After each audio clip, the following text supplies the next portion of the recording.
We're live, and it's time to officially kick off 2026. I'm Jeremy Horn, also known as the Product Guy, and this is TPG Live, where product thinkers at every level come together. Whether you're leading a global team or starting your first product role, this community is yours. This is not a panel, it's not a live stream, it's a real-time conversation where you too are part of the roundtable. Add your questions, perspectives, and challenges in the chat. Your input will shape where the conversation goes and what we all explore together. If someone on your team should be part of this conversation, share the link. There's still time to join in. And stay with us until the end. We'll close with practical, powerful advice you can use this year. Now, let's meet our roundtable. First up is Lyrai Karnik. Lyrai is a product manager with a background in fintech and medtech and a sharp focus on systems thinking and human-centered design. She's led B2B SaaS products from concept to launch across large portfolios and holds a master's in information systems engineering from Penn. Outside the office, she mentors student entrepreneurs, writes for the Isha Foundation. Next, we have Byron Benton. Byron builds AI-powered products that solve real problems across fintech, healthcare, and education. He's a cross-functional leader who turns complex ideas into simple, evolving experiences that grow with their users. His work sits at the intersection of machine learning, product strategy, and thoughtful design, focused on clarity, not complexity. We are also joined by Gopal Masalamani. Gopal is a director of product at Equinix with 2 decades of experience bringing the physical and digital worlds together. He specializes in cloud networking and cybersecurity, helping global enterprises scale securely and intelligently. He's also a dedicated mentor and community builder in the product space with a master's in cybersecurity from UC Berkeley. Finally, there's Udit Kashyap. Udit is a product manager in cloud video SaaS, currently leading growth initiatives at Eagle Eye Networks. He brings a mix of DevOps, strategy, and experimentation to everything from 0 to 1 product launches to scaled roadmaps. With experience across startups and enterprise, Udit blends technical fluency with customer focus. Today on TPG Live, what does product judgment look like when tools are intelligent and the titles no longer mean what they used to? And how do you grow your impact when the org chart is no longer your roadmap? Tonight, we're starting the year by tackling a question that is already shaping how product teams work. As AI and automation become embedded in our tools, workflows, and decisions, how do product managers stay sharp, grounded, and strategically sound? This session is about judgment, not tools, not prompts, not automation for its own sake. Judgment, when the tools are powerful, fast, and increasingly persuasive. Join us in the chat room and at the roundtable as we discuss all this and much more coming up next on TPG Live. Before we get started, a quick reminder. What you see here on YouTube is only part of the Product Way. Our Patreon is where serious product professionals go to make better decisions, grow faster, and open new career opportunities. Members get the full experience, proven frameworks and tools you can use right away, expanded TPG Live recaps with actionable strategies that go beyond the roundtable, curated introductions to trusted hiring managers through PM Select, and our exclusive Roadmap to Mastery series, including How to Lead at the Intersection of Product and AI. Members are already landing new roles and solving tough product challenges more effectively. Join them today at patreon.com/theproductway or use the QR code on your screen to become a member right now. Your go-to platform for all things product management, connecting you with industry leaders, trendsetters, and a global community of insights and unique perspectives. This is the Product Way.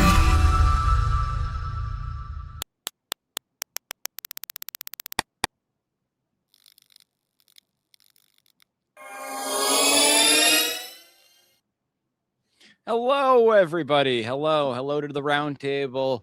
Lyrai, Byron, Gopal, Udit. Anything that I missed? Anything you want to add to your bios that I left off? No. All right. Excellent. I want to say that the introduction was phenomenal. Looks like you That intro was phenomenal. Looked like you stepped your game up. I definitely need to step my game up when it comes to my podcast. So I like Sounds that. good. Maybe I have to get some pointers from you.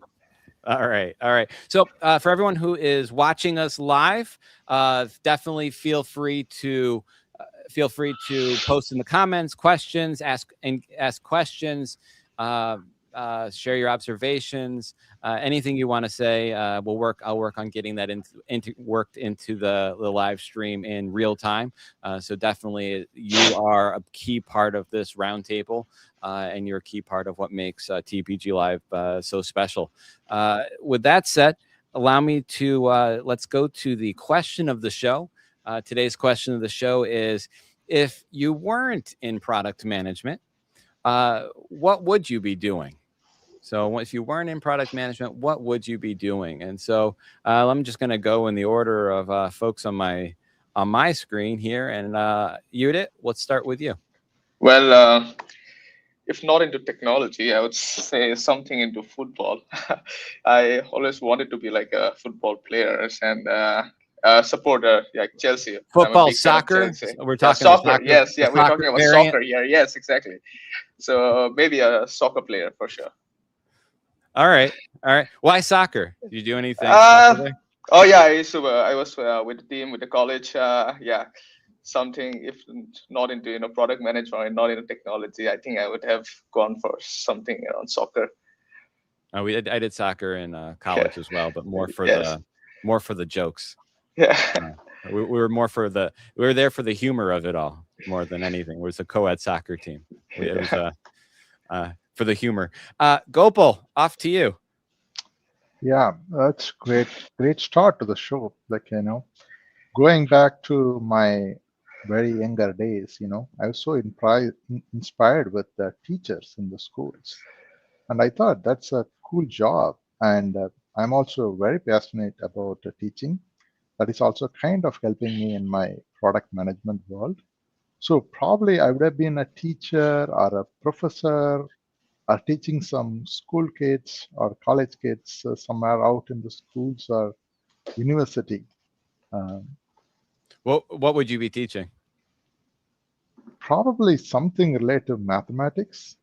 I Okay. find it like, that is something you can teach without any controversial because it is well defined. So Okay. you can stick to your topic and you can provide a much definitive answer like problem solving. You are able to define a problem and you are able to solve it with a well-defined answer. So probably that is what probably I'll be doing there. Excellent. Byron? If I wasn't in product management, I would probably be an amateur videographer or director. One thing I love about that is the storytelling aspect, kind of like product management, telling the story. I'm able to do so with videos, footage, being able to edit it and tell stories. I really like that. I've had a chance to witness childbirth, and there's no better feeling than to see have a mother to look at those particular videos. These particular memories aren't going anywhere. So when I think of videography, I think of memories. Money can't buy memories. That's something that's a commodity, if you will. I really love that aspect of it. So if I wasn't in product management, I would be in the videography, and even on the side, I'm in the videography now. So Awesome. I like that. Leirai? Sure. So your question reminds me of an anecdote from an early age in my life. So my grandmother, who I was very close to, was a very creative and talented person. And for my 5th birthday, she wrote me a birthday song, a custom birthday song. And one of the lines in that birthday song was, "May you be curious to every why. May your high thinking touch the sky. May you ever have zeal for learning and never bid it bye bye." So she wrote that for me when I was 5. And I feel like whatever decisions I've taken in my life and whatever choices I've made, be it education wise or different choices and directions that my life has taken me in, it's always been shaped by that wish and blessing that my grandmom had for me. So I would probably do something that would allow me to embody those qualities. It would either be something in technology, engineering, or creative writing, because I loved English literature growing up. So either of those two. But yeah, whatever path I'd have taken would allow me to really live those qualities that my grandmom wrote for me. You have a novel in you that you've been wanting to write? Yeah, I love fantasy and fiction. So I often post on my blog, just creative writing, poetry, and things like that. Oh, cool. Well, if you send me the link, we're happy to share that out as well. Sure. Yeah, happy to. Awesome. So for myself, it was honest. I thought about it for a bit, and I had an advantage because I thought about it for longer because I came up with the question. But I couldn't, at the end, I had trouble picking between either owner of a coffee shop or, something in the arts like painting or sculpting. For the coffee shop, the coffee shop part of me wants a place where, there's regulars, real conversations, where I get to listen to and help people with their problems. I kind of was thinking like where, you can work, you can see, you feel, and at the end of the day, of course, I get really good coffee out of it as well. So that was kind of one half. And then the other side, on the art side, I just kind of enjoy making stuff and painting and sculpting. And so just the idea of doing stuff that working with your hands, doing stuff that can make people smile, maybe make their day a little bit better or different, maybe get people to think a little bit. So I kind of like those two ideas. I think also just upon reflection, I feel like where I ended up, where I do advising for high potential companies and people, I feel like I kind of sit at the intersection of those two areas, those two alternative career paths. So that's kind of that was my best attempt to narrow it down to one. I got down to two. How you like your coffee? Good. I like it good because a lot of it's bad. I don't put anything in the if it's good coffee, I just drink it black, and it's hard to find. It's hard to find good coffee. So, so that's our question of the show. Let's see. So yeah, we've got some interesting comments already going on. So keep the comments going, keep the questions coming. Our first topic of the show is AI augmented judgment, and I thought it'd be a good way to start off 2026. It was a growing theme last year, and I feel like we're really at some very critical inflection point about how do product managers stay smart in a tool driven world. The tools got faster, the stakes got higher, and now every PM has to answer the question, if the tool can do it, what's left for me to do? And so as AI rewrites workflows and expectations, product managers have to double down on what makes our judgment matter, not just shipping faster, but thinking smarter, not just prompting better, but leading better. And so I want to talk about how product teams are adapting, what judgment looks like in this new context, where AI enhances, not replaces, what makes product managers valuable. And so before we just jump in to the audience, to what I also like to call our off-screen part of the roundtable, we want to hear from you. So as AI becomes a bigger part of our daily product work, every team has to wrestle with how to use it and how to stay smart while doing it. So the first question I've got for the off-screen roundtable is, what is one area where your team uses AI productively without losing judgment or context? And with that said, I want to then also go to the roundtable and really start off with, let's start with where it matters most. What does good product judgment look like in a world where AI is part of every workflow? And so with that, let me go to you, Byron. Well, when I think of AI, it can do amazing things, but one thing it can't do is it can't duplicate empathy. And I think that's where product managers excel. Coming up with empathy, we cannot duplicate this particular interactions when it comes to humans. So I think that AI is great, but it only does what we want it to do. It shouldn't be the be all and end all. If that's the case, we don't need workers. I think that it's a great assistance, kind of like our brain on steroids, but it shouldn't be the other way. It shouldn't be AI on steroids and then partially our brain because we aren't needed. But I don't think the world moves that way. So when I think of AI, I think that it only enhances what we already knew. So that's one thing I think about AI. I think that the human interaction and that particular empathy points, they will always be there. It's just about the quality information that we give it. So I was speaking with a engineer one time, and they seem to think that, and this could be true, we'll see. But instead of writing code, quality prompts may be the new code in the future. The more quality, the better quality that we give in our particular prompts, the better information that we can get out of AI. Gotcha. Lerai, what does good product management look like from where you sit? Sure. So that's a great point by Byron about empathy and really aligning people around a shared vision. I'd also like to build on that. So I think AI is powerful. We need to acknowledge that, but it also needs a lot of context, right? So your unique situation, your specific regulatory scenario or budget constraints, product ecosystem is something that you have knowledge of and you have the context of.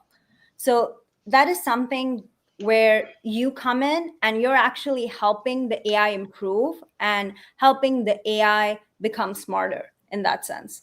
And then it's also important when we talk about product judgment to be able to look at things from a high level, big picture perspective. So being able to make those connections, being able to connect the dots, being able to see how different components of the larger system influence each other, get affected by each other. This is all a part of good product judgment. And then also being very hyper focused on being valuable to the user, on adding value to the user. So AI can do great things, impressive things, but ultimately you need to use your product judgment in determining whether those impressive things are really adding value to the user, whether they are really improving things in a meaningful way. So I feel like a great example, a real world example of good product judgment is Gemini's AI mode, the way Gemini's AI mode handles tasks like restaurant reservations. So essentially, if you want to make a dinner reservation, the AI will go and scan online booking platforms like OpenTable. And then if a particular restaurant doesn't have an online presence, it's not on any of the online booking platforms, then it'll place a natural sounding phone call to the restaurant to make the reservation for you. So all of it feels very impressive. But what's really interesting to me from a product perspective, product judgment perspective, is what Google chose not to automate. So the AI functions within very clear boundaries, clearly defined boundaries. It identifies itself as AI. If the scenario gets too complex or ambiguous, it'll bring the human in the loop. It'll pass it off. It won't try to deal with complex edge cases. So essentially what it's doing is just because you can automate something, they're not choosing to automate everything. They're deciding what to automate and what not to automate. And then another thing that's really interesting to me, which is again part of this AI restraint and exercising good product judgment to make sure your AI is as user focused and adding a lot of user value, is that the AI is automating mundane, cumbersome tasks like waiting on hold on a phone call or looking up which restaurant has available times when you want to book a table. It's automating all that drudgery, so to speak. But then it's not automating the delight of choosing what kind of food do I feel like eating today? What restaurant vibe do I want to go for? And then the final agency of confirming it, the final decision, tap to confirm. So that agency still lies with the user. So I feel like it's a great example of striking a good balance. It's with the user for now, I guess. With ChatGPT, I can't pick dinner sometimes, so I have it pick for me. Yeah. I tell it, you know me well enough. What do you think I want? And I use it to pick the calories of what I'm eating. Oh yeah. Long time ago, I had a thing where I had a project like some 20 years ago where we scanned it using image recognition to estimate calories, and now it does it so much easier. I don't know how. Do you know how accurate it is? I don't. Is it accurate for what you do know? I think it's accurate. I think just like when you buy food and it says that this is, let's say, 95 calories. To my understanding, it's not wrong if it's a little bit under that. As long as it's within 5 or 10%, then that's good. So it might not be within 5 or 10%. That's amazing. Yeah. Okay. So as long as it's in the range, then it doesn't have to necessarily be exact. Gotcha. So next question to kind of continue with this, Yuda, I want to go to you with, AI can surface insights, but it can't make decisions for you, except me and food. Where do you draw the line between useful AI support and over-reliance in product management? Obviously, you can't over-rely on it too much enough in the food category, but what about product management? So I think right now with the introduction of AI, I think AI is everywhere, and we need to harness the power of AI. And as PMs, we have to build an AI first mindset. But the difference, the boundary where I personally draw, and it's something that everyone should bring upon is the output versus outcome. As in like we should focus on deciding what matters and not just acting on AI outputs. So it's like AI should be driven as like a tool kind of thing. So it's like you can write your PRDs, you can use summarize chats and meetings so that you can derive the outputs. AI helps in synthesizing your large data inputs. It gives signals. It can give you options. But as a product manager, it is your decision to understand if what is the outcome and what is that one decision that can bring in a difference, that can bring in an impact. So the boundary is like to bring in a balance of customer impact, trade-offs, and to bring in a long-term strategy. I guess what would you not use it for? I'm trying to understand where you draw the line for yourself. So to connect with to understand the real human pain points, like is it something that really matters? Is something an option that I really want to take forward to? So I have to connect, so I can get some insights. I can get signals from AI, from the inside. But based on those insights, is it something that I could take a step? Is it something that I should take a decision for my product, for my feature, and solve that one pain point? I don't think that is something that I would go forward to. Okay. All right. Gopal, where do you draw the line? I would draw the line drawn at the traceability. As a PM, you should be able to answer why behind every decision you are making. And if you're relying on the AI to explain the why, I think that is where you need to draw the line. So the human in the loop is very important.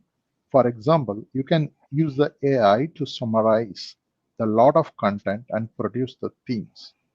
And if you're using the AI to again create a roadmap using the themes, now we are using your usage of AI. That is where I will draw the line. As a PM, I will try to understand the themes. I will try to understand what is the customer problem which we are trying to solve and what kind of roadmap I need to prepare to align, which strategically aligns with my organization goals and what we need to deliver to meet the KPIs.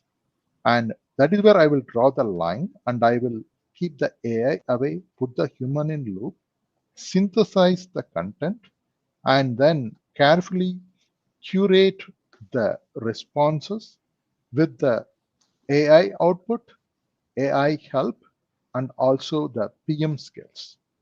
That's where I will draw the line to make sure I'm using the AI to the best output possible to be more productive.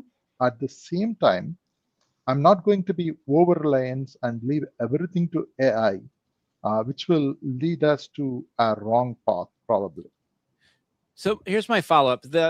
If you're talking traceability, so I want to be clear on the traceability, on my understanding and everyone's understanding of what you mean by traceability. So like when I get an answer from ChatGPT, maybe I gave it a whole bunch of data to summarize, and then I said, hey, what do you even think we should do? And then it gave me an answer, and I said, why?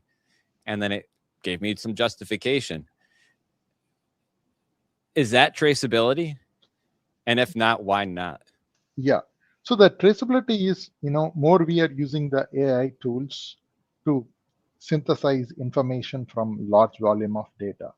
And then from the themes, you should be able to interrogate with the AI why and the specific question of what is it solving and why specifically I need to do it. It is more like interacting more with AI, and you are more going into the investigation mode to actually find out how that theme is related to a specific output or specific problem we wanted to solve, so that we can trace what you wanted to do to a specific intent or specific problem which is going to be solved, so that you can actually measure what is going to be the success metrics of the solution, right, and how it is going to help move towards the North Star goal and achieve the KPIs what you wanted to make. Yep, that is what exactly I mean by the traceability. That's and anyone can jump in here, because I don't want to be, I don't want to feel like I'm poking at Gopal on all of it. But so I can have a whole interaction with ChatGPT about a strategy and feel pretty satisfied with the answer I got from ChatGPT.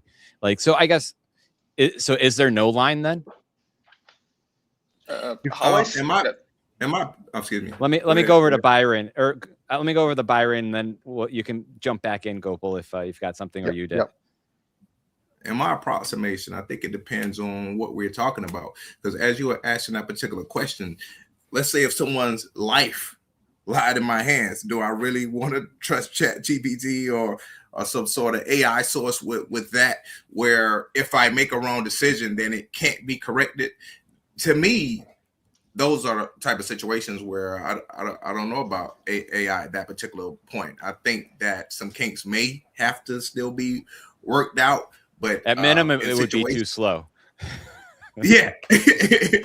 so that's what I think. I think it depends on what we're talking about. When it comes to roadmaps, etc., I think it's going to do it at a high degree of accuracy. But when it comes to, let's say, life or something like that, we're talking product management. So we're talking product management here. So is there a line? That was actually my line too. Like, that's where I draw the line.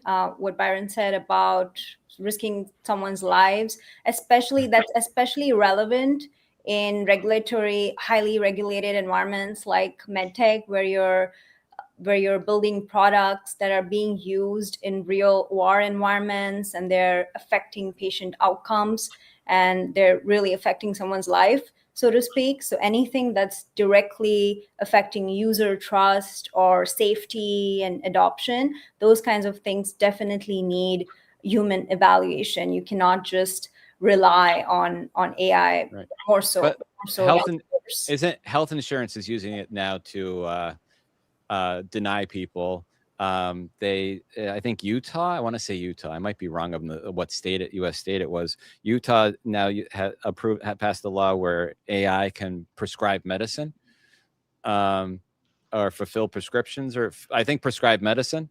And then ChatGPT just came out with their ChatGPT Health. Just upload all your health data, I guess. So I guess all those are bad ideas. No, I think what is important here is, where will you draw the line? It doesn't mean that we don't trust AI, right?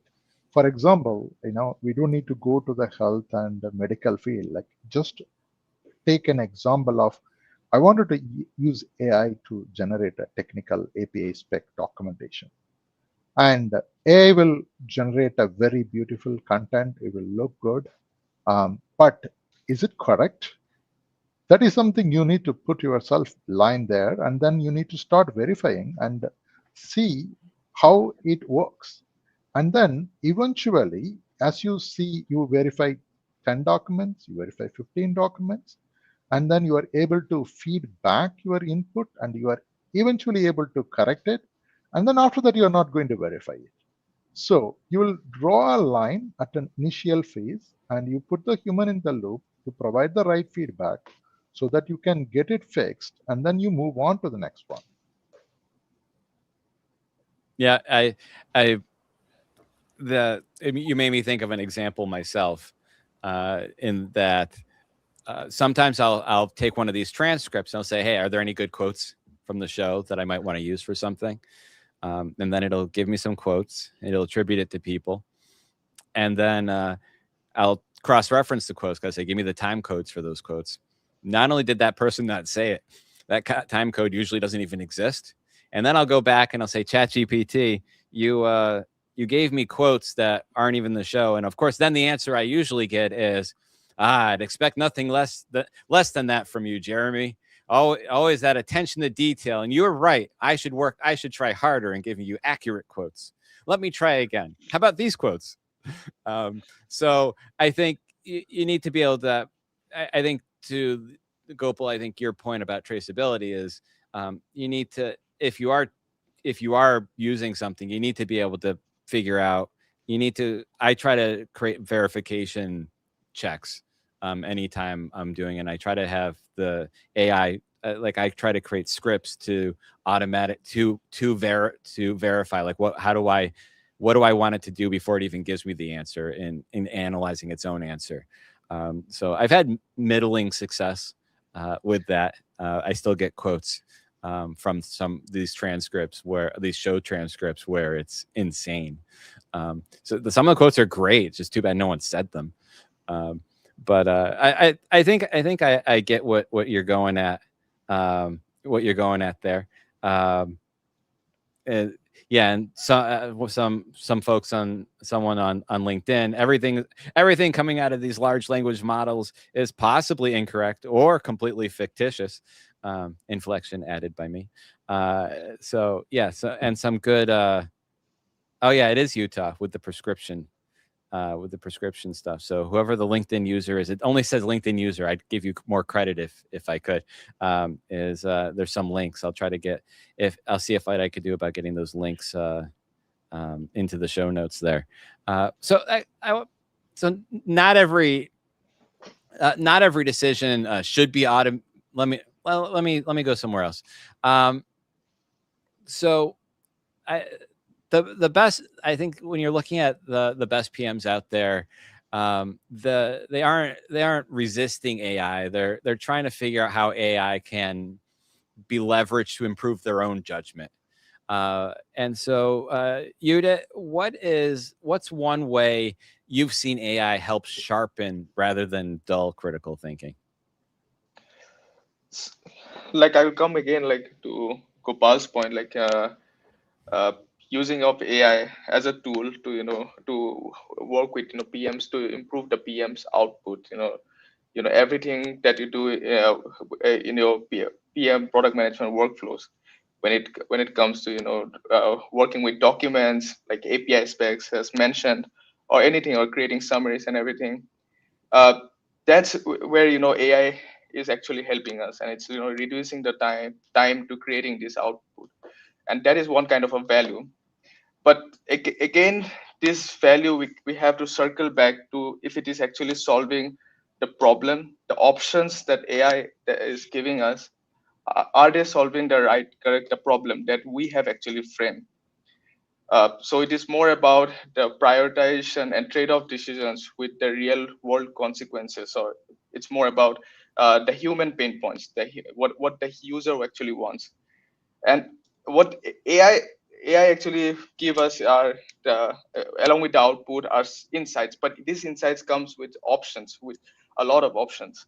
And as product managers, it is our decision, and we have to figure out, are these signals tied with what the user actually wants? Are these signals actually solving the right problem?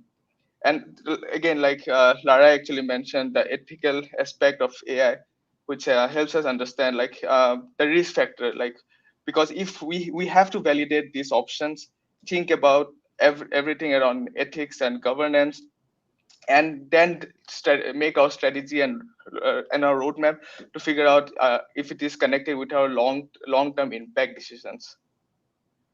Great. Leray? Sure. So I think there are three aspects to this, and we already discussed the first two at length. One is when to use AI. The second one would be when not to use AI, what not to automate. So those two are pretty intertwined with each other. The third one is how you use AI.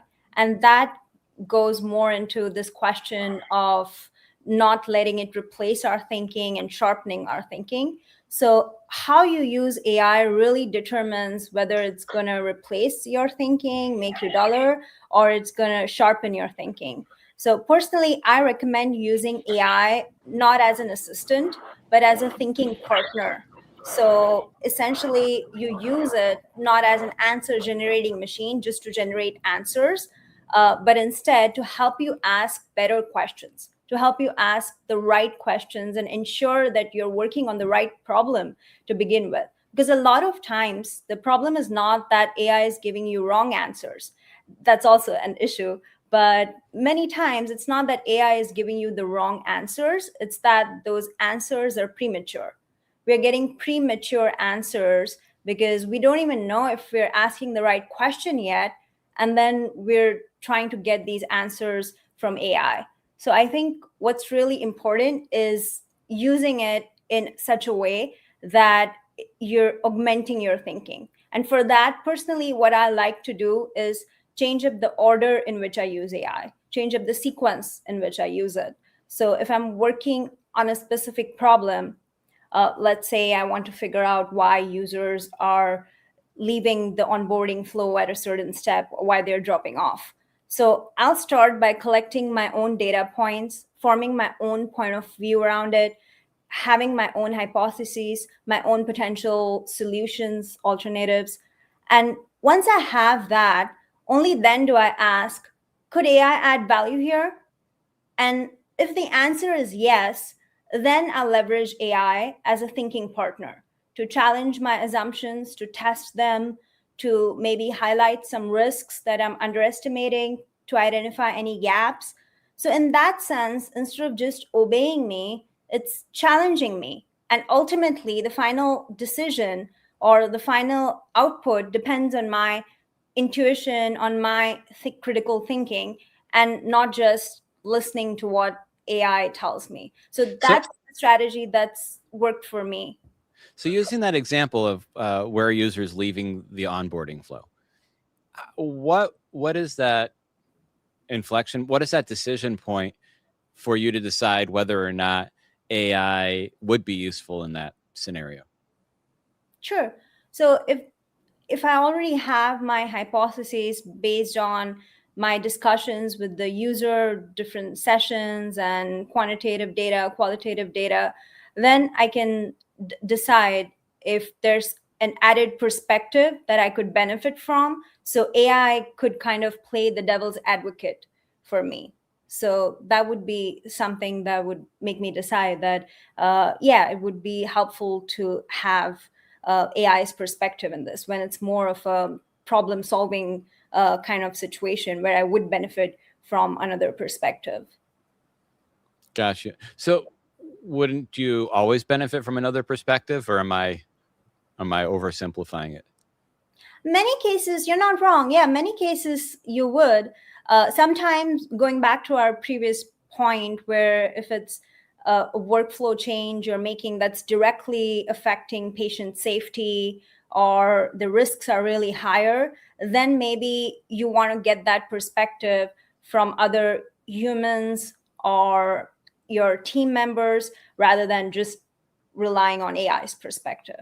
So it depends on the scenario. Yeah, and to always know, never tell it what your perspective is. Otherwise, you're just so smart. Yeah, I will just agree with you. Gopal, to you. Yeah, thank you. Actually, I was about to touch the same what Lyra was saying. It is more about how do you use AI. So I would like to give an example of how I do use AI. So another perspective, like similarly, counter argument. When you use the AI to confirm the existing view, it feeds the confirmation bias. So in that case, it is going to only look for evidence that supports what you already believe. So don't use the AI to confirm your existing view. In this case, it will not do much analysis, and you will end up accepting the possibly sounding answers without clearly checking. So use it as an devil's advocate. For example, I have a feature which I wanted to deliver to the customer in the next quarter. Use the AI to generate and do a pre-mortem, like what might be the reasons this feature will not have any adoption when I deliver this to the customer. So it is an counter argument question, and you are asking AI to do a devil's advocate, which means that you're forcing AI to think more. You're forcing AI to eliminate the confirmation bias. By doing this, as a PM, you are forced to think more. You are going to have a much more critical thinking on how do you use AI, and you are going to get much more benefit from AI because you are forcing AI to do much more powerful analysis rather than just confirming what you already believe. So this is more about how do you use AI, and it will help you to increase your critical thinking. Also, it will help you to enhance your product and how do you deliver to the customer. Gotcha. Let's see. Byron, what have you changed in your own decision-making process as AI has become more embedded in your workflow? Well, as it become more embedded in my workflow, first, let me say, when it comes to AI, I think it's kind of like a handshake type thing. The AI trusts me to put the right information in. It trusts me to give it it trusts me. It trusts that I know exactly what I want. With that being said, I trust it to do the small things when I think of AI. To anyone that's listening right now, I think that for someone to want it to assist with doing large tasks, I think it should handle the smaller tasks. That way humans can make time and space to handle the more important things. That's a small way we can start with AI. But as far as me, I think it helps with PRDs. I think that I have used it to when I brainstorm ideas and I maybe can't find that exact word, maybe AI could possibly tidy it up for me. That's where I think AI comes in. We don't want to use AI to do the work. I watched someone comment and they mentioned, that's why they paid the high salary. And I agree. AI is a tool. It's not to be the thing that actually does it, the particular task. We want to be able to take the bull by the horns and be able to tell it exactly what we want with our impact. So basically, we're steering it to the direction that we want, and then using it to tidy up. Gotcha. Gopal, your team watches how you work, and how do you model healthy use of AI as a product leader? So as a product leader, so previously, before AI, as a product leader, you need to get everything 100% correct before you get things started. At this point of time, I'm looking at a raw idea from my own team or from the discussions I had with the customer. Take the raw idea, which may not have 100% perfect details, and then I use the AI to come up with the details. And then I review the details, and I analyze the part and take what is the part of this output which is actually solving my customer problem, and how I can take this to my team and explain to the team in such a way that they are able to effectively understand it, and they are able to understand the why part of the problem, and what is the output and what is the outcome I'm expecting from by solving this problem. This is the way I'll be working with the team to show how I can show them, how can I use the AI much more productively. Yeah, Lyra, same kind of question to you. And what advice do you have on how to properly model the use of AI from a leadership perspective? Sure. So part of it is, again, making sure that you're using it to augment your thinking, not replacing your thinking. And one of the ways is the sequence in which you use it, making sure you're in the driver's seat and you're still owning your product, you're owning the decision, and you're accountable. And then another aspect to it is making sure you have a robust system for evaluating whatever AI is telling you. So you're cross-checking it, you're discussing it with your peers, with your seniors, and making sure you really have a robust system in place. So you're not just going ahead with some hallucinating response that AI is generating. So it's really important to have those tricks up your sleeve, to have those frameworks or those methods to be able to do that. One way I can think of off the top of my head is benchmarking. So if you're using AI for research or finding out some kind of information about your competitors, you ask something that you already know the answer to and see what it says, and then always ask it to provide you citations, provide you sources.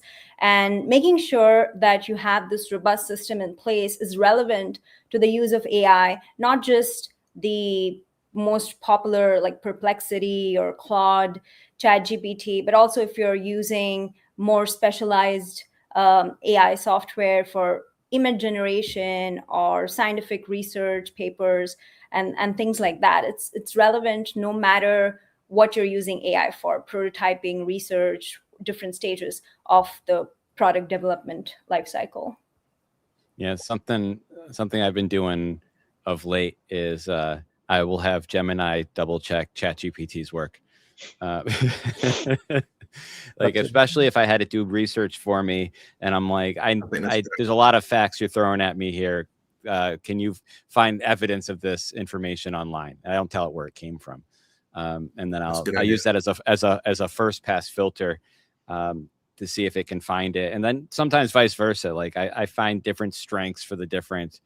I primarily use ChatGPT and Gemini, and so I found them to have different strengths. Gemini, I actually like its writing. I've started to like its writing better than ChatGPT's. ChatGPT is killing me with some of its writing lately, and it's really getting way too complimentary. Yeah, so that's one of the processes that I've kind of done there. So before I'm going to wrap up this topic and then go into trivia, but anyone have any other final comments they wanted to add on our topic, our AI topic? I have a question for you. Sure. So let's say you're using ChatGPT and you're using Gemini. they're getting to a point where they're starting to charge for the people that really use it. With that being said, what happens if, how would you fact check if you were over the limit for one? Oh my God. No, well, I pay for both of them already. Okay. So Okay. I think I've only hit limits on deep research on both of those platforms. And deep research has been pretty good. Like I that said, with Gemini, their sessions get corrupted somehow. I found quite frequently for me, where all of a sudden it won't take new questions. But as far as like I pay, I don't know, whatever the normal monthly rate is. I don't do the $200 a month thing. But even with that, I haven't myself run into any limits except for maybe the deep research stuff, because maybe I got a little carried away. But yeah, you don't really want to function in deep research mode, because that's like 15 minutes to get an answer. So that means I do that when I'm playing with the kids and I'm curious about a topic, and I want it to pull a lot of sources for me that I can look at later. So I kind of use it to offload offload some thinking, something that's occupying my mind, so that I don't think about it, and I can kind of come back to it later. So yeah, sometimes I'll spin up a whole bunch in parallel and just let it run. But yeah, so that's what I do. Anyone else have any other final comments before I wrap? Yeah, I'm just trying to make one final comment. So we talked about the healthy model, right? So now the AI tools are accelerating on how do we solve the problem. And as a product leaders, we should double down on why. And we need to double down our efforts on talking deep dive customer interviews and trying to talk with actual users to get the high context of the problem. So when the how, if we can accelerate the how, we wanted to make sure that we are solving the right problem faster. So one of my advice to my team is accelerate using why, whatever the mundane task you are doing. We are going away from the days where you need to write as a user stories. All that can be generated, but how you need to use the time is talk with the customer, at least one customer a week, and don't wait for doing a quarterly research. Rather, you need to do a progressive research, and you need to keep improving your solution day to day. So that's what one thing I'm working with my team on, how we can use a healthy use of AI as a product leader. That's great advice. That's great. Awesome. So let's get to our trivia segment. Just as a quick reminder to our off-screen and on-screen roundtable here, audience, etc. Don't say the answer. If you know the answer, we'll get to it at the end of the show. Don't say the answer, please. Thank you. Here's our trivia question of the show. Which productivity product originally launched under the name Rightly? Once again, which productivity product originally launched under the name Rightly? All right, so that's our trivia question, and so we'll get back to that after our next topic. But I thought it would be a fun way to kind of start the year, kind of going a little old school there. So with that said, I want to get to our next topic, which is about redefining seniority in product management beyond years, titles, and scope. And so increasingly, what makes a product manager senior? Is it the title, the years, the resume? I think or does it really come down to how they influence, how they show up when it counts? And so tonight's conversation, I really wanted to focus on the question, not to kind of reduce it to a checklist, but really to elevate it to a standard and explore what real product leadership looks like today, how growth paths are shifting, what it takes to be recognized as senior in an environment that's constantly evolving.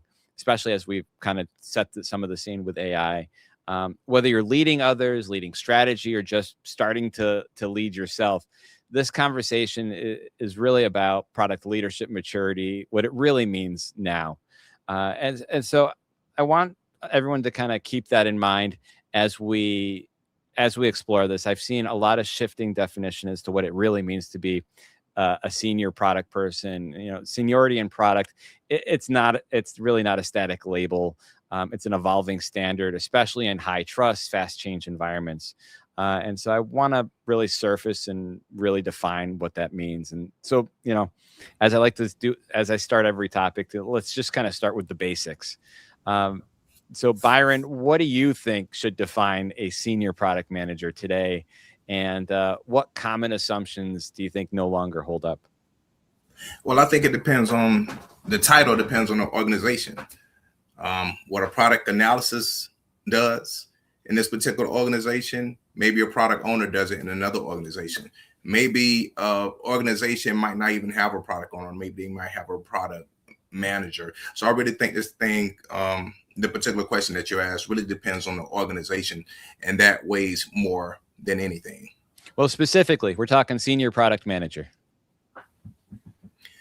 Well, I think the senior product manager has more of a say, as let's say more of a entry level product manager.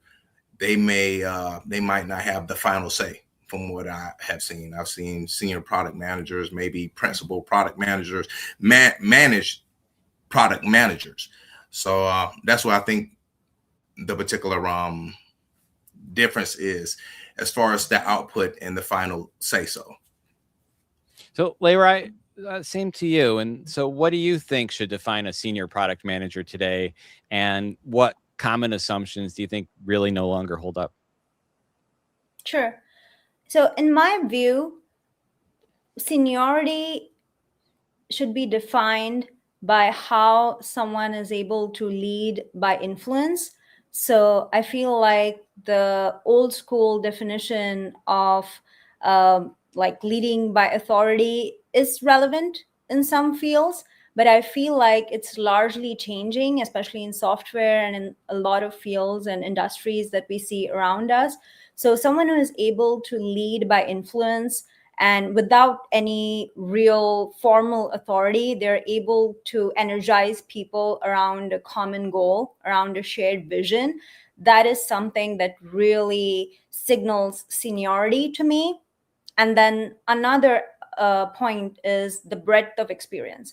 So someone who has a larger breadth of experience would be someone who is able to make those senior level decisions because they've been exposed to all these different things, be it at different stages of the product development lifecycle or different kinds of tasks. For example, in my own experience, in my very first role as a product manager, I joined a smaller company, a startup company. So I got the opportunity to wear a lot of different hats. I was very active on the UI UX front, the traditional product management front, lots of different stages of the product development lifecycle, as well as a big part of my role was digital analysis. So assessing the company's existing software stack, recommending them ways how they could better improve it, how they could improve the usage of it, as well as recommending new tools they could use that would be better for them, more productive, more efficient, things like that. So I really enjoyed that. And that helped me really improve my critical thinking skills, decision making in a way that if I had just followed the normal trajectory, I would not have developed those skills until I was in a very senior role. So I was really lucky to be able to have that breadth of experience in my very first role. So I feel like that is something that's really important to me in the evolving definition of seniority. Gotcha. So Gopal, continuing along that, like what are some of those deeper behaviors or mindsets that signal that real product management seniority, maturity to you? I think you talk about, let us go to the basics, right? So when you go to the basics, there are three questions: what, how, and why.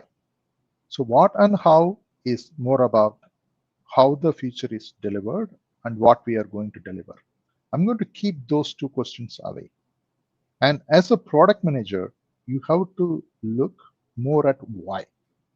I think this is how a junior level product manager starts with. When I say you're a senior, I would say how much is the another question you need to add. What is this how much? What is the revenue you are bringing to the company?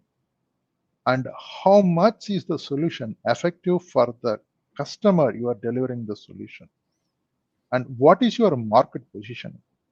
So the senior position, the senior PM is the one who is able to effectively address the how much. And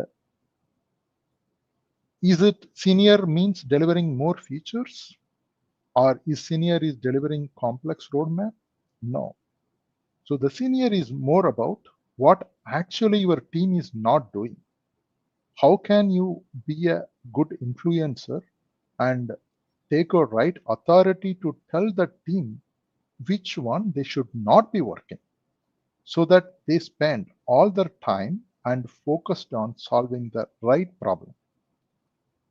And does the seniority means you need to be a domain expert? No. The seniority means that you need to be able to jump on any domain and use your intuition, use your experience, use your thoughtfulness and user expertise, and solve the problem for any domain. That defines the seniority for me. So if you're looking at it from the perspective of, so you're judging seniority based on, is it monetary impact? Are we looking at seniority, and how does that contrast with seniority from a management impact versus, I guess, management versus, I don't know, business impact? It's a business impact, what you are bringing to your company. And it's a business impact, what are you bringing to your customer? At the end of the day, you make a business impact for your customer, and you're going to make a business impact for your own company. So I'm talking about how you're putting your company or your product in a great market positioning, so that it helps you to increase your economy for the company. So that is how I'm defining, who's the senior. Gotcha. Yuda, how can product leaders better recognize and advocate for PMs who are operating above their level, those who might be actually functioning at a more senior level? So how I say like the seniority now is it's less about output and more about thinking better. It's about a curious mindset. They dig more into the customer behavior beyond dashboards, like reading open-ended feedback or conducting interviews to understand that's small signals. So how I see that leaders, they should be comfortable with ambiguity and uncertainty, like making trade-offs confidently uh, without needing any perfect data. So within that leaders, if there should be a shift in that mindset, it should be more about strategic thinking. It's about combining the user and the business values, and truly understand like how today's decisions should impact the roadmap or the adoption and long-term product vision. And also, like lastly, they should be able to mentor and elevate others, making certain reasoning through decisions and bringing in the culture of a thoughtful and informed judgment. So Byron, what are some of the non-negotiables you look for before promoting a PM into a senior role? I think making sure that they see the full picture, seeing things from a business side, but also from the customer side as well. So I want that empathy for them to think like a customer as well, because I think it's important to see things from a different perspective. The more perspectives they see, the more correct they can be in their particular assumptions. So I would start there by making sure that they see things from a holistic point of view, starting small, seeing how they handle those particular tasks, going a little bigger, and continue to go bigger. Getting mentorship, either with me or with other people. The way I look at it is, when it comes to product management or any other thing, we're continuing to evolve, continuing to learn. There are things that I can learn. I'm learning from you guys. Hope you guys are learning from me as well. But the capacity to learn, the initiative to learn, the willingness to learn, I think that plays a big part in moving forward. Leroy, same question to you. What are some of those non-negotiables? Sure.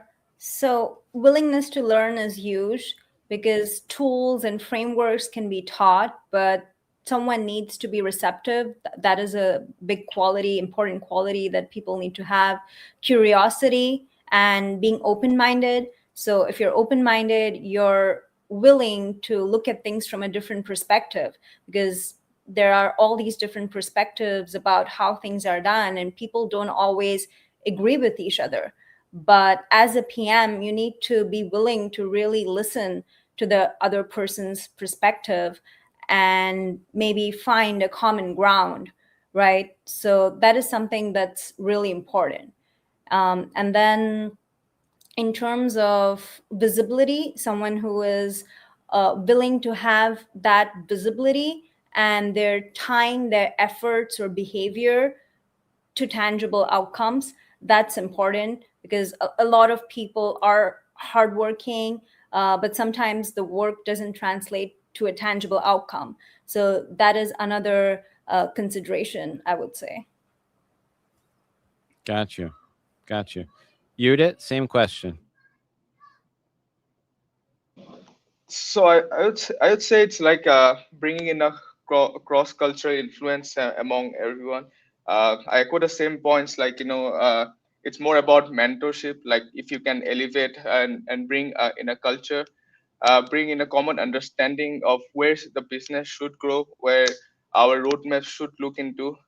It's more about questioning the why, uh, more into like why you should be doing the feature, and bringing in a bring a delay in the feature, and getting all the aspects and learning all the aspects of the business and the user pain points. And that is something that I would say is important to promote to a senior level.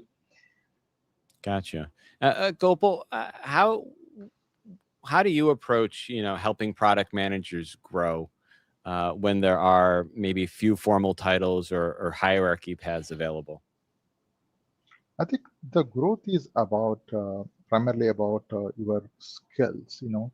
When I'm going to look at a product manager who is solving their own roadmap versus who is going to set an example or framework for the entire company or the multiple product managers to solve the problem, and how can I help them to take an product intuition based thinking and product intuition based decision, and how can I inculcate the high agency ownership. So the high agency ownership is, they don't just report the problem, they report the problem and they say how is this problem effectively solved, and how they can help create a framework for the rest of the product managers to solve a similar problem. And the another important thing is stakeholder synthesis. How am I able to say and know when you are not in agreement with somebody without making it hard for the others to fail? Like, you are able to back your decision with the data, and you should be able to clearly articulate and get the team or the other person agree with you. So these are the things I'll be primarily looking to see how I can elevate a PM from the current level to the next level in terms of being effective and then help improve the others here. That's great. That's great. What? Let me. I'll throw this one as a toss-up. What's one thing you've seen earns a PM real authority across teams, regardless of their formal role? I'll go to you, Judith. So one change that what I see is like, like authority comes from, it's like transparent reasoning. It's like consistent follow through and like I always say, like deep understanding of customers and business context. A PM like who helps others succeed, like, and also clarifies the biases, the trade-offs, and brings in some kind of an alignment will always earn the trust and influence from the stakeholders. And I think it's teams will respect someone who elevates decision, brings in some kind of a direction to help them understand what is the goal, what is that's something that they should achieve, and rather than asserting power, it's more like authority by impact and not just a title. Gopal, let's go to you. So what I have seen is, we have with the AI and with the engineering, you have a lot of great technical solutions, and coming from the lots, mostly many people understand what is the solution, and they have an excellent technical solution to be delivered to the customer. As a PM, how you can create a real impact is, the customer pain point. By delivering a solution A in a particular way, does this really solve the customer pain point? Is it going to increase the customer adoption? Is it going to help my production feature to be immediately used by the customer to solve their problem? If you are a PM where your team can rely on you, that you'll be able to clearly articulate and provide them guidance on how they can solve the customer pain point. So that is when you get the real authority, and your team will immediately start relying on you, and they will seek your clarity on everything what you do. That is why I'm looking at how you can get the real authority across the team. It's a good point. When it comes to making these paths clear, Byron, what have you done in your org to kind of make the growth paths more transparent to the organization? Number one is starting with those small wins. Start with those small wins and then working yourself up. So assigning certain tasks for people, when they're able to handle those particular tasks, move to bigger tasks. Also being able to cross-train as well. So being able to see them in different angles. I want them to see this particular slice of the business, this slice of the business, this slice of the business. And depending on how they measure that stuff, the more advanced they become, the more knowledgeable they become. And it's a natural progression to improve and to continue to progress. But what have you done to make those paths transparent to the org? Like, what's one thing that's helped make growth paths transparent? I understand how you're recognizing people and what they've been doing, but how do you help people understand what the different growth paths that are available to them? By making it transparent.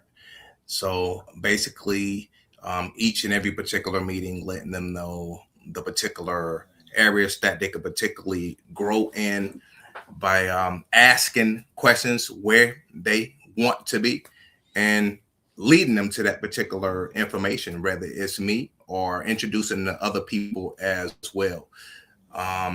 I think an organization definitely needs a growth path. Most people want to grow in their particular career, but I think transparency adds to that. And that's where I come in. I look at myself as being very transparent when it comes to particular information and leading people to the direction that they want to go. And that's how I do it.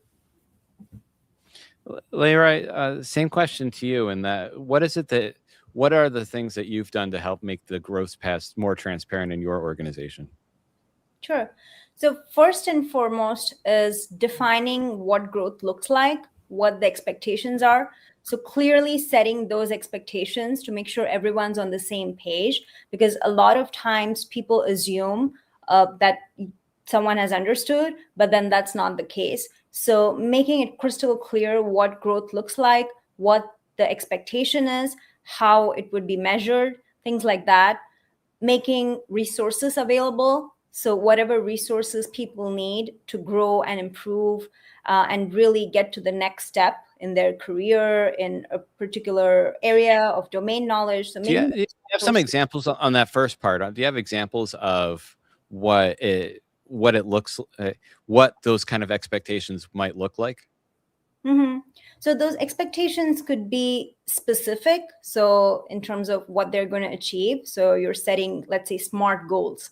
So you're making it really specific and measurable, realistic as to what those goals are and what the growth path looks like. So you have the end goal, like the end result, and then a plan to get there. This is step 1, step 2, step 3, step 4.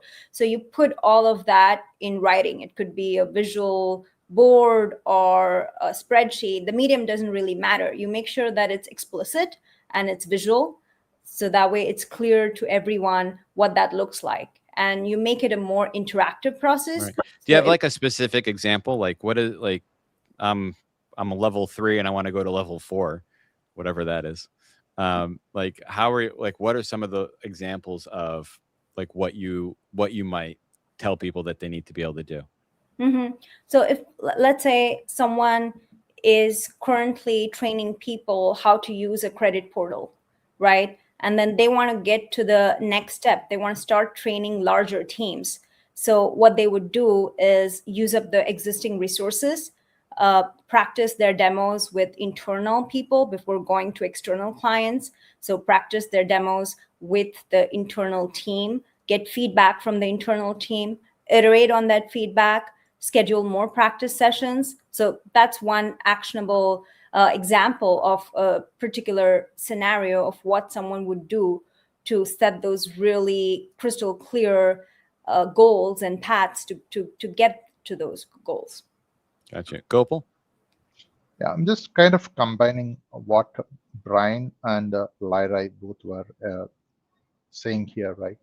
So the transparency.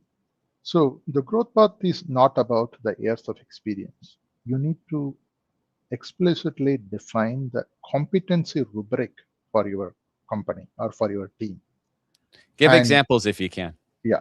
For example, who's the product manager who is solving the well-defined feature? The feature is very well defined. The problem, solution, everything is defined. They go and work with the engineering team or the team to solve it. I call it as a level 1, the person who is solving a well-defined feature. And then when you want to move to the level 2, you need to be able to understand the problem, turn the ambiguity to a clear roadmap. So you are solving a fuzzy problem or a conflicting data, and you are driving the clarification, and you are providing the roadmap to the entire team on this is how we need to solve it. That is the level 2. If I say level 3, you are owning a strategic space, problem space. You are not solving for what is today. You are coming up with a strategy for what should I be there after 3 years?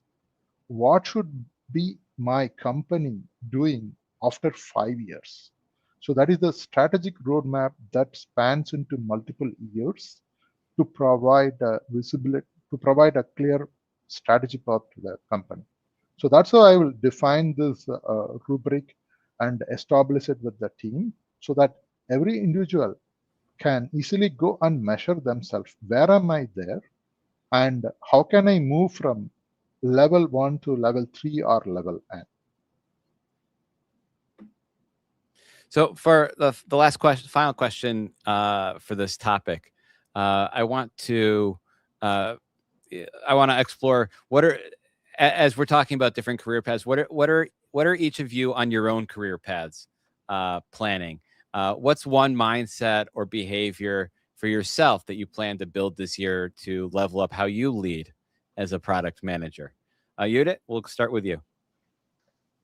Sure. So, how I want to change my mindset or behavior is one is like thinking in systems. It's not just features. I want to level up by looking like at the product holistically, like considering all the aspects and understanding how the decisions in one area might affect my adoption or retention or the user experience. I'm very much connected with the growth and right now.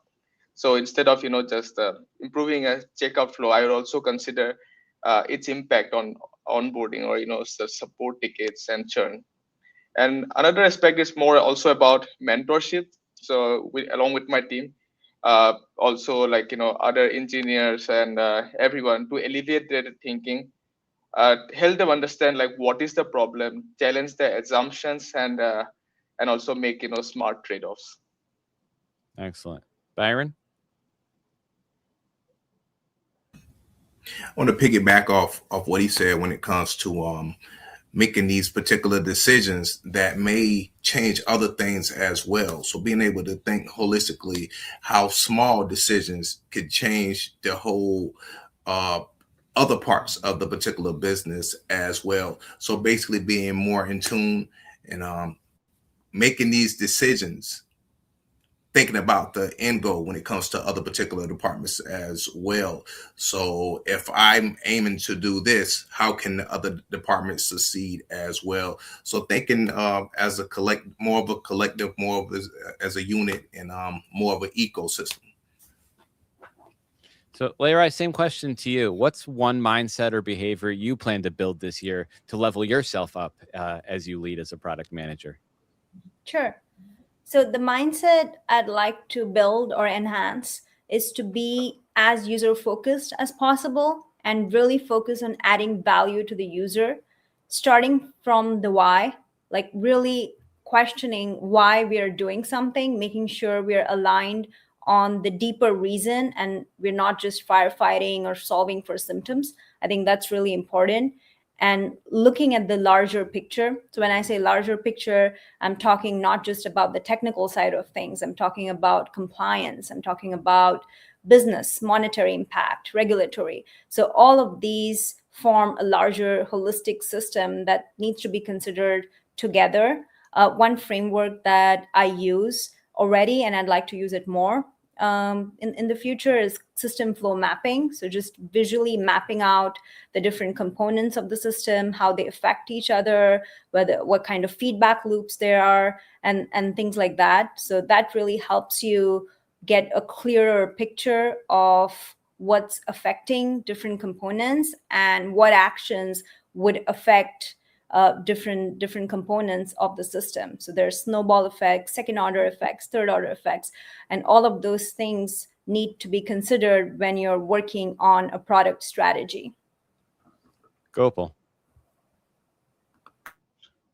So when we talk about the era of AI, the entire product management scope and the skill set needs to be enhanced a lot. So I have the mindset of something called as full stack PM skill set.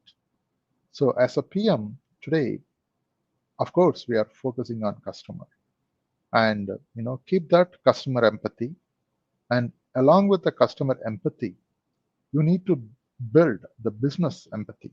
So that is very, very much required for you to grow from your career to a senior PM. I think which I addressed in some of the answers. Like, you need to look at the impact you are creating. What is the impact you are creating to your customer and how this impact is turning into a economy for both yourself and your customers. So that is the business skill set. And then the technology skill set. I think with the AI, there is a lot of expectation that everybody needs to be a technical PM. So you should be able to use the APIs, need to have a good understanding of AI constraints and the scalability. And you need to have, you need to deepen your data literacy. You need to be able to run your own query, interrupt the AI models, understand, which one is the right thing to do, and how the AI models are evolving day by day, or probably hour by hour, at the speed how it is going on. And you need to be able to have an effective partner with the technical team with that knowledge. And this is the year of the shift where you're going from product management, which is focusing on the impact rather than the number of things what you deliver. And you need to be more relying on data and discovery driven. And you need to be an outcome based product manager. And you need to be able to solve the problems using AI. So I call this as a full stack PM skill set. So that is what we should be driving towards this in the era of AI. Excellent. So I want to get back to our trivia segment as we wrap up this topic on leadership and seniority and product management and hopefully we've got some good tips on what people need to be working on or focusing on over the coming year. So with that said, just a quick reminder, the trivia question. Which productivity product originally launched under the name Rightly? Once again, which productivity product originally launched under the name Rightly? All right. So any guesses, or does anyone know the actual answer? Looking around the room. The name looks very impressive. Like, are we talking about Rightly? Is some new latest AI tools which is helping us to write PRDs or things like that? So I guess you don't know. No one knows. Can we guess?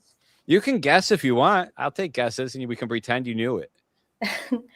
Is productivity product maybe like some collaboration product, like Google Sheets or something like that? Okay, Google Sheets. I see some comments from our participants. What do they say? Check it out. I see. Jacqueline says Google Docs. I can't make out the other name. Calendly was another guess. So let me go into my little song and dance, because it's one of my favorite parts of the show.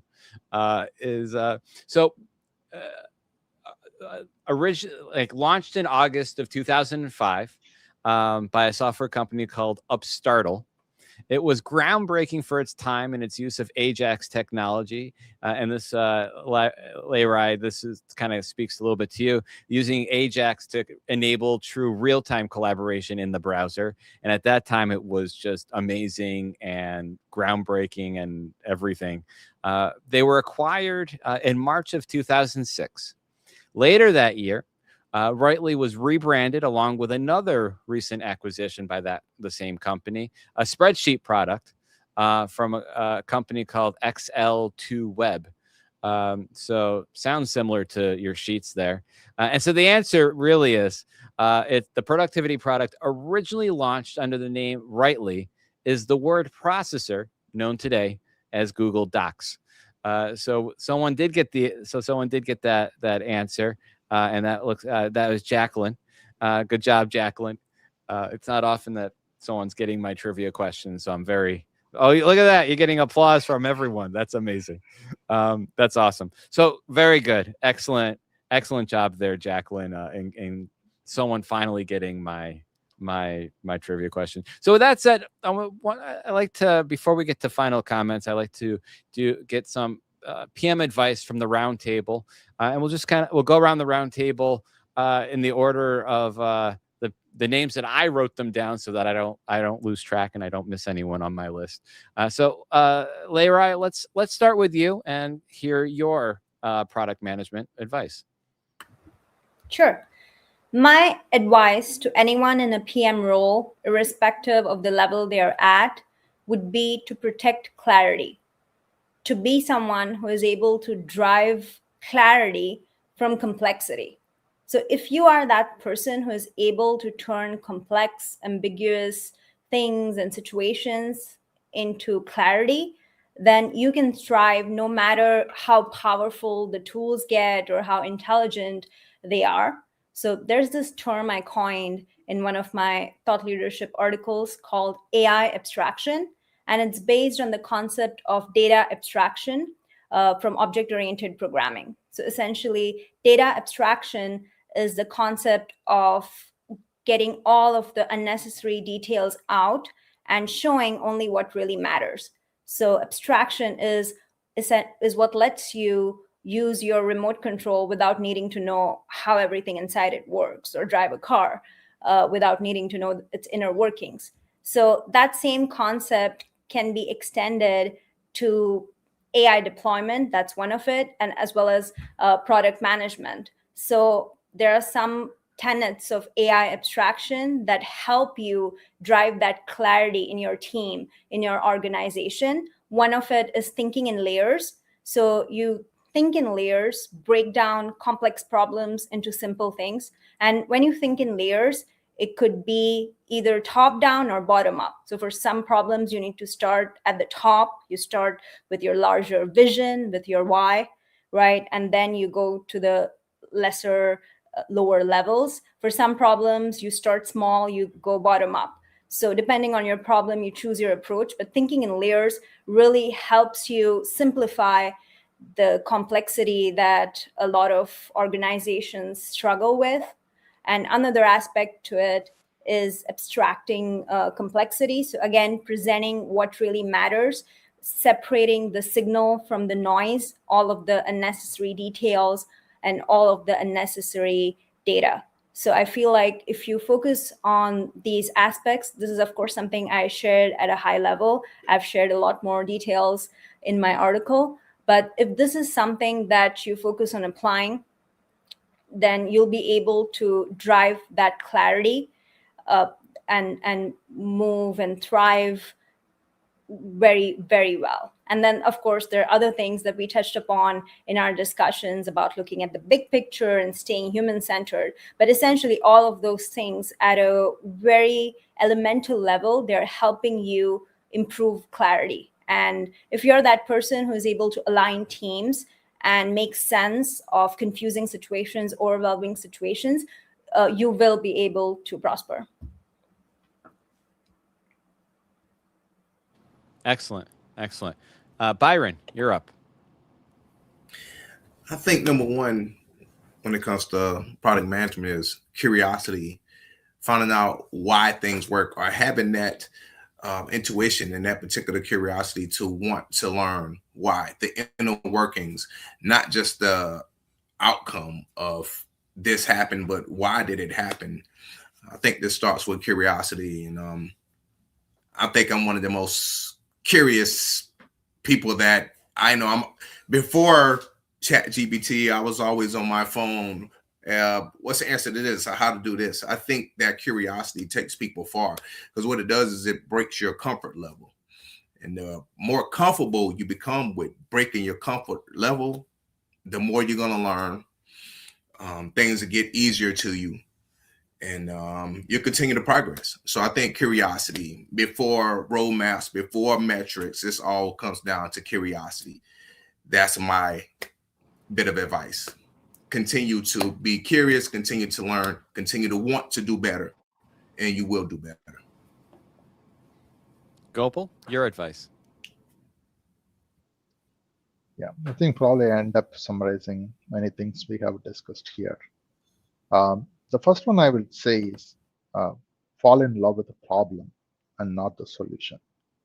So if you look around the culture of the team, there is so many people who's willing to participate in how to solve the problem, and there will be so many ideas coming around from all the team members on, hey, this is how I want to solve the problem. And here, everybody is trying to showcase their skills of solving the problem and providing a solution. But as a PM, you need to make sure you are able to well define the problem, because only when you define the problem, you are able to get your team effectively solve the problem. So I would say that spend a lot of time defining the problem. If you can clearly articulate what is the problem and what is the user pain point and why it matters to the user or why it matters to the business, then you have a team of engineers and other stakeholders to solve the problem for you. So fall in love with the problem, not the solution. The second one I would say is move from output to outcomes. So this is also something we discussed. Don't measure your effectiveness or your team effectiveness about the generic velocity numbers or the number of features delivered by a team in a quarter or something. Turn to measure what is the user impact made. Like when you deliver a feature, instead of saying, I delivered feature X with this capability, you should be able to clearly articulate, I am delivering this feature to solve this problem, which is going to create an impact for the customer or a business. So you should be able to measure the outcome using the impact. And then, practice continuous discovery. This is something I already talked about. You need to start talking with one customer at least a week.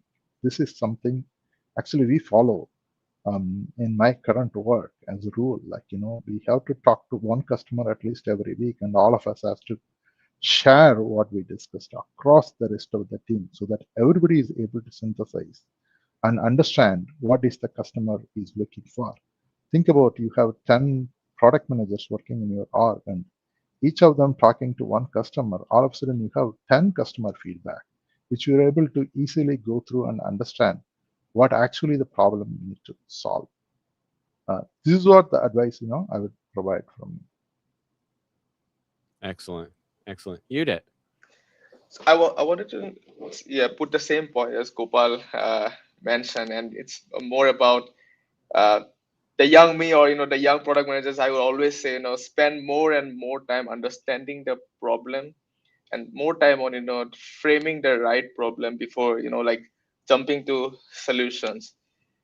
When you start framing the problems, it's more about you understand if you have covered all the aspects of the customer pain points, and once you understand and you have covered all the aspects, you can be vocal and explicit about the trade-offs, and then you can help teams understand, bring in a direction of what is being prioritized and why this has been prioritized, why this should be done in a certain way or solve it in a certain way.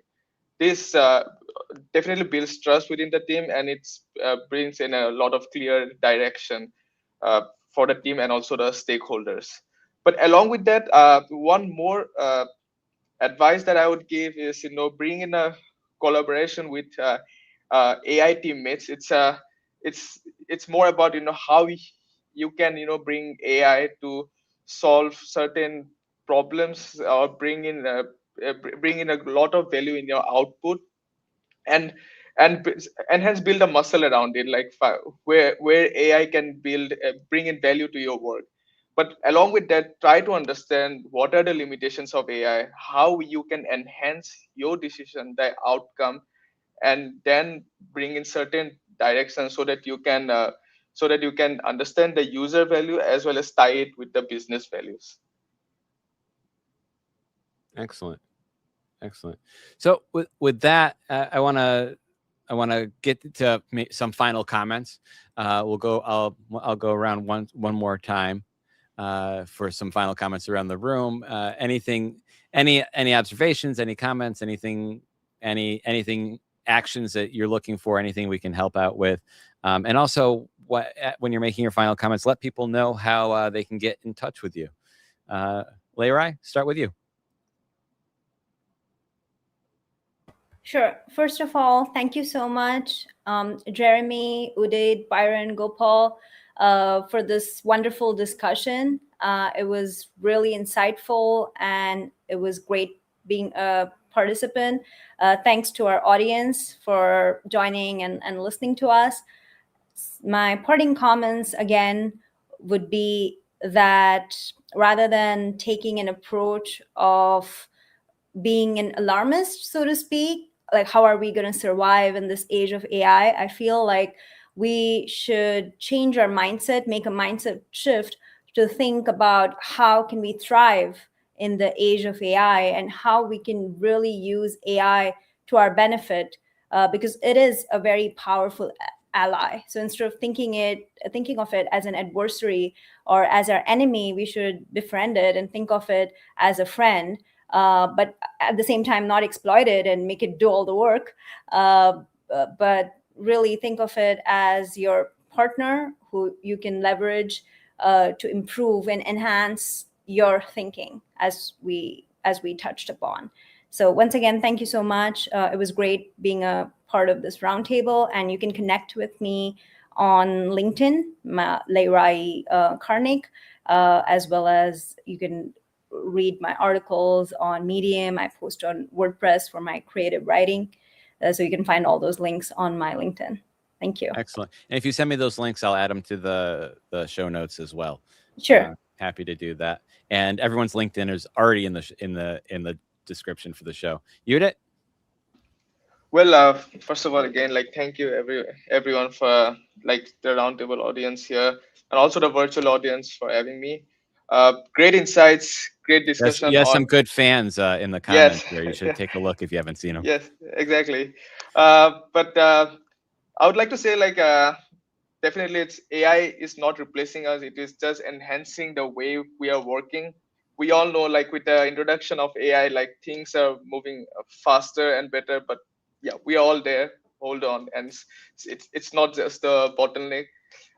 It's more about product management is all about growing our mindset, and with AI, we have to be AI first, build an AI first mindset, but we have to understand it's always not about output, but about the outcome, the judgment that we build in.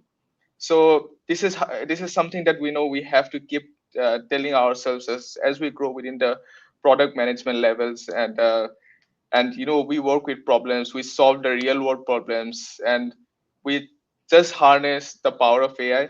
But along with that, I think we can always grow in our careers with AI. So I think it's not just a bottleneck. Byron?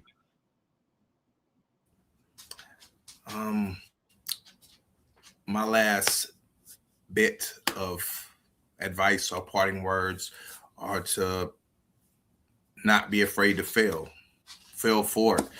I think that most of the stuff that I've learned is from failing. Not sure if everyone else has failed. I think we all have failed before. Well, there's lessons in that. And I think when you fail, you learn it deeper than almost anyone else, because you get to see it from your particular lens. So I would say, don't be afraid to fail, continue to learn, continue to be the best you can be, and have that initiative, and taking it back to what I said earlier, that curiosity to continue to learn, continue to grow, continue to progress. Once I leave this particular meeting, I'm going to continue reading, continue watching other inspirational videos, other things on product management. You can find me on LinkedIn. My name is Byron Benton. I also have a podcast as well, though it's not as professional and not as many graphics and not as many trivia questions as yours. But you can find me on YouTube as well, the Corner Office Chronicles podcast. It's a pleasure to meet everyone today. Jeremy, it's always great. It's a pleasure to meet the roundtable guests as well. I hope to stay connected with each and every one of you. But thank you very much for being part of it. It's great conversation. Excellent. Before we go to you, Gopal, Yuda, how do we get in touch with you? Yes, I'm active very much on LinkedIn. It's with the same name, Udit Ratan Kashyap. Yeah, feel free to connect with me, ask me questions around product management, about I'm a vocal about entrepreneurship, how things are scaling, and how businesses are scaling with the introduction of AI, how platforms are developing. I engage into a lot of discussions around that, and yeah, so feel free to connect with me. I'm always there. Great. Gopal, to you. First of all, thanks a lot, Jermaine, Lyra, uh, Byron, and Udit. It is such a fantastic topic and fantastic discussion. If you just look at the topic a little more closely, it'll say leveling up in products, AI augmented judgment, and redefining seniority. Look like is AI is going to redefine the seniority, right? So, such a great topic. I think it was really great discussion. I would say that keep up your curiosity. I think that's what Byron added earlier today. That is something very important to very important skills in the AI era. Curiosity is something which nobody can replace. And every technical and technology advancement is an excellent opportunity. So keep learning and keep thinking, improve your critical thinking, and that you're going to produce a much better world for the um, entire community. And I actually involved in mentoring. I have a mentor. Also, I am a mentor for budding product manager, specifically somebody who is doing intern or who is just doing the final years of the college and then looking to get into the product management. So it's more like a give and take. I provide them the insight from the work experience. They provide a lot of insight on what are they studying now, how are they leveling up themselves to catch up with the new technologies, and how do they do it. It's really a fantastic experience, sharing notes and discussions and experience from work plus from the college and schools here. And you can get in touch with me through LinkedIn. You can see my name on the screen, Gopal Masalamani. And thank you so much. And over to you, Jeremy. Awesome. That's great. And I just want to general thanks to everybody, everyone off camera, on camera, all parts of our roundtable for your engagement, your questions, your comments. Really great back and forth today. It's really especially it's the on camera roundtable combined with our off camera roundtable, our chat room. Really makes TPG Live what it is, and it's your participation that makes this podcast truly unique. And again, special thanks to our speakers, Lyra, Byron, Gopal, Udit. Awesome, great answers, great topics, especially good learning about. We explored things like good product judgment, about empathy, connecting the dots, and adding value. Defining a senior product manager and helping the team know what not to work on. And we touched on some of those non-negotiables that you look for before promoting a PM into a senior role. And that's that willingness to learn, that curiosity, being open-minded. There's really great things that we explored and touched on here. And we'll go into a lot more depth on the Product Way Patreon, where we'll actually build out frameworks based on some of this conversation and a lot of other really real in-depth stuff that'll go much beyond what we just touched on here. They'll be really, I'd say, almost inspired by a lot of the great points that were made here today. So you'll see that kind of coming out over the next few weeks after we send out that recap. And then, whether you're an engineer, a new product manager, designer, salesperson, a chief product anything officer or a chief product officer or anything. If you're just curious about product management, your perspectives, questions, stories really just make our conversation richer. We'd love to have you join us on the on-screen roundtable. Please feel free to reach out to me at jhorn@theproductguy.com. If you're interested in being on the roundtable. If there's other topics you'd like to see us explore in the future, drop a comment drop a comment in the video on YouTube or LinkedIn, and we'll look into that and explore it. I'd also like to ask a favor of everyone who's still here, still watching. Please like, subscribe, enable notifications on YouTube. And if you have a coworker that you think should have been here, please send them a link to our YouTube, the live podcast, the Product Way YouTube channel, where we have lots of other great content always coming out from product excellence and other types of just really great insights from a lot of really smart product people all around the world. And again, just thank you again for everyone and the topic. And again, I'll see you all at the next TPG Live. Bye. Thanks for tuning in. Today's show is just the beginning. Inside the Product Way on Patreon, members go further with expanded TPG Live recaps that turn ideas into concrete actions, guided frameworks, practical insights for everyone from PM to CPO, and access to tools trusted by top product teams worldwide. New content drops every week, including case studies, practical product strategies, key insights, and deep dive articles. That includes our exclusive Roadmap to Mastery series featuring the Product Plus AI collection with real-world strategies to help you lead and deliver in the age of AI. Each week, members are opening doors to new roles and delivering bigger wins. Join them at patreon.com/theproductway or use the QR code on your screen to become a member right now. Enjoy, and thank you very much for your support.